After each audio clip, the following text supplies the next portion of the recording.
Oi, crianças. Hoje nós vamos terminar a sequência 1 de matemática com a aula 9 e 10. Então, vamos até ela? Oi, crianças! Na aula 10 de hoje, nós iremos ver o sistema monetário brasileiro, saber a questão do sistema monetário, como ele é dividido. Então, eu trouxe para vocês uma explicação breve aqui do que a gente vai ver. Então, a gente tem que saber que o sistema monetário brasileiro se chama real e o símbolo dele é esse. E a cada R$ 1 significa que eu tenho 100 moedas de 1 centavo, que na representação em fração significa R$ 1 dividido por 100, ou 1 centésimo, que é isso aqui, 1 centésimo. Na forma fracionária é essa e na forma decimal é essa. Se eu for dividir 1 por 100, eu tenho esse valor. Então, eu tenho a cada 10 moedas de 10 centavos, 10 moedas de 10 centavos, eu consigo formar R$ 1.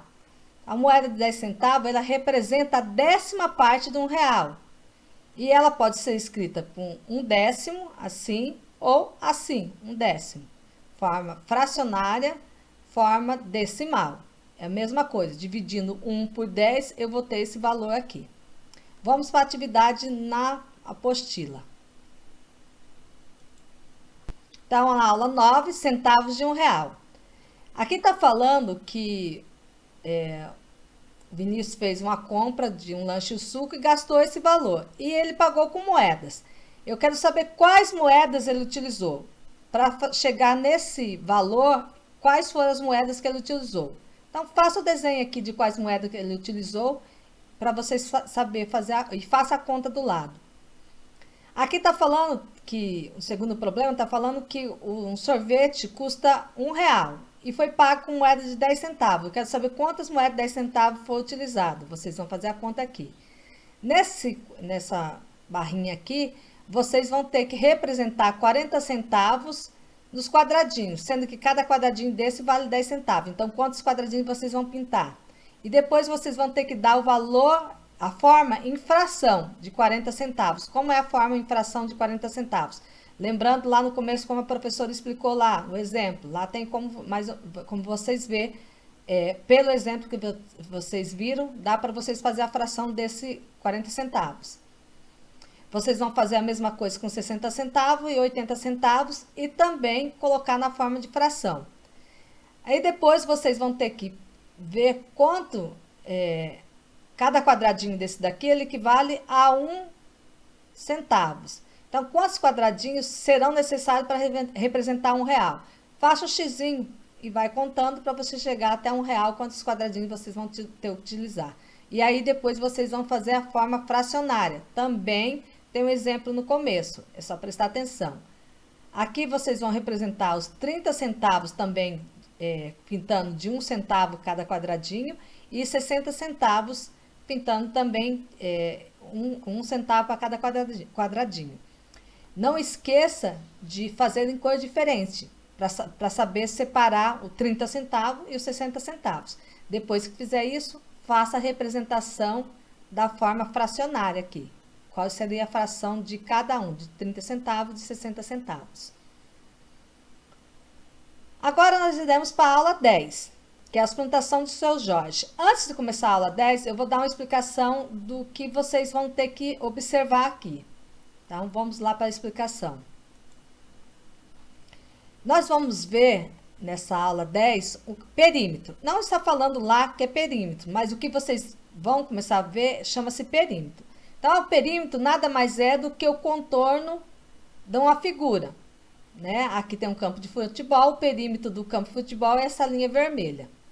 Então, o perímetro aqui ele tem 100 de comprimento e 70 de largura. Eu fazendo a soma disso aqui, eu vou ter o perímetro. Como mostra aqui, ó. Perímetro de uma figura é igual à soma das medidas dos seus lados. Então, eu somo todos os lados, eu obtenho o perímetro. Aqui eu tenho uma figura que tem 6 metros de comprimento, 6 metros e 4 de largura. Então, eu vou somar 6 do comprimento aqui, 6 do comprimento ali, 4 da largura aqui e 4 da largura lá. Eu vou ter 20 metros. Então, 6 mais 6 mais 4 é igual a 20. Se eu colocasse, aqui foi medido que cada quadrinho desse aqui teria a espessura de 1 metro. Se eu colocasse 10 metros, então eu teria 60 metros aqui e 40 metros aqui. Então, eu somaria aqui 60 mais 60 mais 40 mais 40 e daria 200. Então, depende da quanto que equivale cada quadrinho. Então, por isso eu tenho que prestar atenção no problema quando fala. Então, vamos até a apostila para vocês verem o que está pedindo.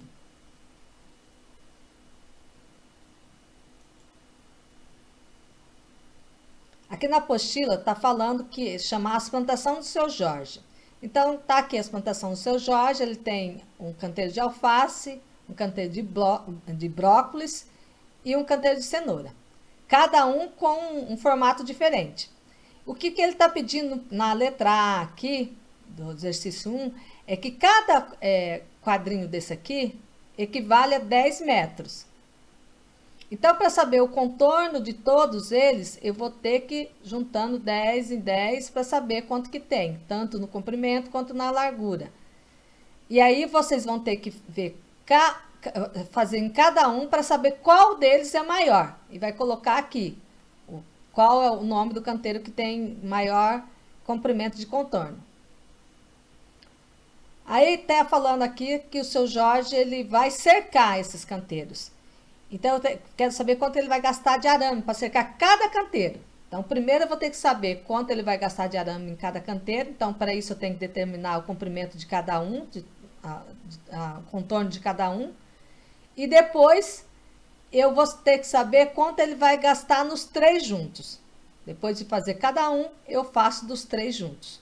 Então, depois disso daí, vocês acabaram a atividade 9 e 10. Não é complicado. É só prestar atenção no que a professora explicou e vocês vão conseguir fazer. Depois de pronto, tira a foto, envie para a professora. Na dúvida, pergunte. Nós estamos aqui aguardando, tá? Um beijo, tchau, até mais.